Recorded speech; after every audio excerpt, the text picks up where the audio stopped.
In this session I'm going to show you how to rig the Manfrotto video tripod. So to start with, I'm going to raise the panning handle because unless I do this first, the legs may not spread. So to do that, I'm going to loosen this lever. When I raise the panning handle, make sure these teeth don't grind, because if they get ground down, then the tripod head is useless. Get that nice and tight so there's no play in that arm.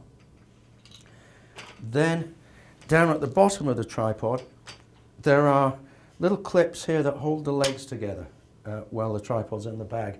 There should be one on each leg, but there's only one clip on this tripod. So having undone that, then I can open up the legs and seat the tripod down. Then I've got quick release levers here, and I've got another set here. It's a 3-tier tripod, and it will go up as high as that. Alternatively, if I want a low angle shot, I'll just fasten those up again. I can undo these nuts on the spreader. This 3-pronged base on the tripod is called the spreader. If I undo those, then I can spread those out and I can get a nice low angle shot. This also gives me a nice stable base if I need a very stable base for the tripod. I'll just put those back up. If you are extending the spreader, make sure you fasten these up before you pack the tripod up, otherwise it makes it difficult to pack up. And I'll raise the tripod up to a sort of good working height. That should do us there. So now to the tripod head. This is called the pan and tilt head. Pan being the left to right movement, tilt being the up and down movement. And on the left hand side here, just below the red button, there's a knob that if I tighten that up, it locks the tilt, so I can't tilt. And there's a pan lock just at the back here next to the spirit level. And if I put that on, then that's the tripod head well and truly locked. Which is great if you're doing something like time-lapse and you want to keep the camera steady for a couple of hours, then lock the head off and it's not going to move. When you are operating the tripod though, make sure those locks are off, otherwise it's like driving your car with the handbrake on and it's not going to do it any good. You've also got, on the right hand side, you've got a friction control here for the tilt. It's known as drag.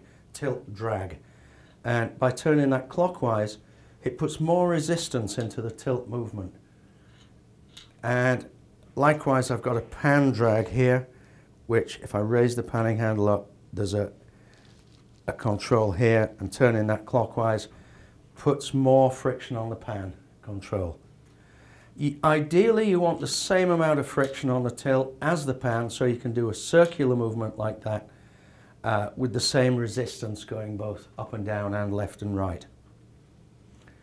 It's a personal thing how much friction you have on here. Some people like the head very slack and easy to move.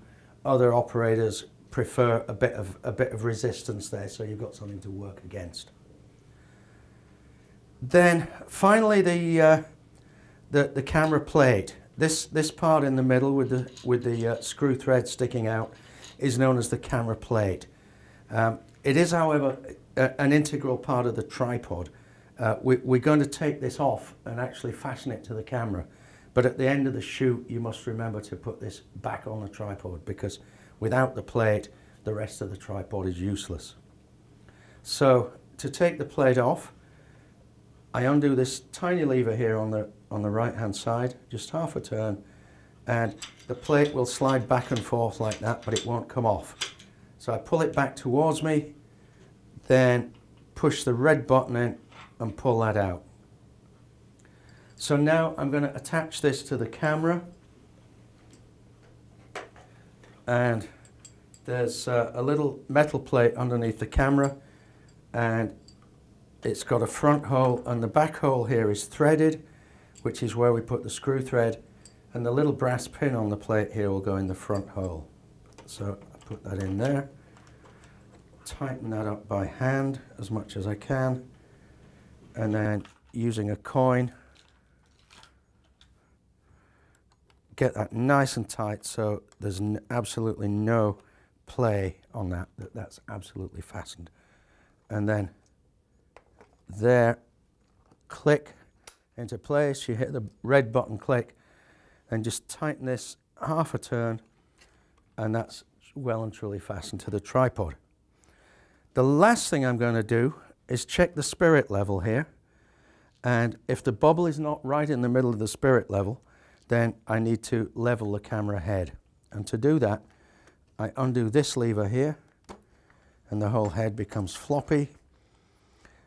Get the bobble in the middle, so I've got to position myself so I can see down on that. When the bobble's in the middle, I can tighten that up, and that's my tripod head level.